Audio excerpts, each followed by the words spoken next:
संबंध में पुलिस ने क्या है? थाना मोतीपुर में एक युवती के गायब होने की सूचना मिली और पुलिस के तलाश के क्रम में उस युवती की माताजी की तरफ से एक लिखित तहरीर प्राप्त हुई, जिसमें उस महिला और उसकी 3 बच्चियों, जिसमें एक 12 वर्ष की, एक 6 साल की और एक 3 साल की, इनको उसके पति, जो वर्तमान में पति था, पहले देवर था, अब पति के रूप में रह रहा था, उसके और उसके एक साथी द्वारा हत्या करने के इरादे से ले जाकर के गायब कर देने की सूचना प्राप्त हुई। उक्त सूचना पर तत्काल संबंधित धारा में अभियोग पंजीकृत करते हुए घटना के अनावरण के लिए पुलिस टीम लगी और इसमें जो नामित अभियुक्त है, जो गायब युवती थी, उसके पति, जो कि पहले देवर था, अनिरुद्ध, उसको जब पकड़ा गया तो उसने घटना को करना स्वीकार किया और उसने बताया कि 2018 में उसके भाई संतोष का मर्डर हुआ था,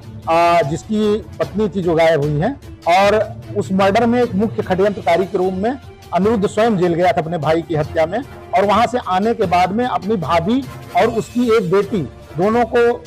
के साथ में रहने लगा, पति पत्नी के रूप में रहने लगे। बाद नहीं, दोनों साथ में परिवार वालों की मंजूरी से ही साथ में रह रहे थे और 2 बच्चियां और पैदा हुई। इस प्रकार से कुल 3 बच्चियां हो गई थी। अनिरुद्ध का मुख्य उद्देश्य यह था कि जो मुकदमा लिखा गया था 2018 में मर्डर का, उसमें मुख्य गवाह के रूप में उसकी भाभी थी, तो वह चाहता था कि वह अपना बयान बदल दे और जिससे वो छूट जाए। उसकी भाभी इस बारे में टाल मटोल कर रही थी। इसी को लेकर के अपने मित्र के साथ उसने अपनी पत्नी, जो पहले भाभी थी, उसको और 3 बच्चों को लेकर के लखीमपुर गया, जहां शारदा नदी के किनारे रात में ले जाकर के इसने उनको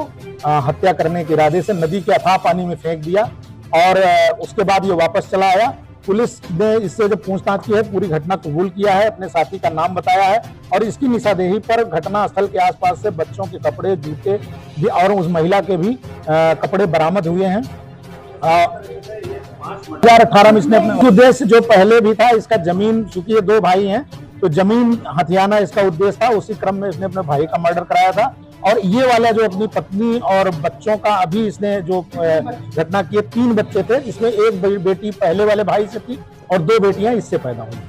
नहीं, ये स्वयं यहाँ आकर हमको कुछ इलेक्ट्रॉनिक एविडेंसेज भी मिले हैं, सीसीटीवी फुटेज भी मिला है, जिससे ये जो घटना बता रहा है करना, उसकी पुष्टि हो रही है। अभी हमें डेड बॉडी नहीं मिली है, उसकी हम तलाश कर रहे हैं, शीघ्र ही मिल जाएगी। लोग शामिल थे, ये गिरफ्तार हो गया, दूसरे को भी हमारी टीम ने ट्रेस कर लिया। आज या कल तक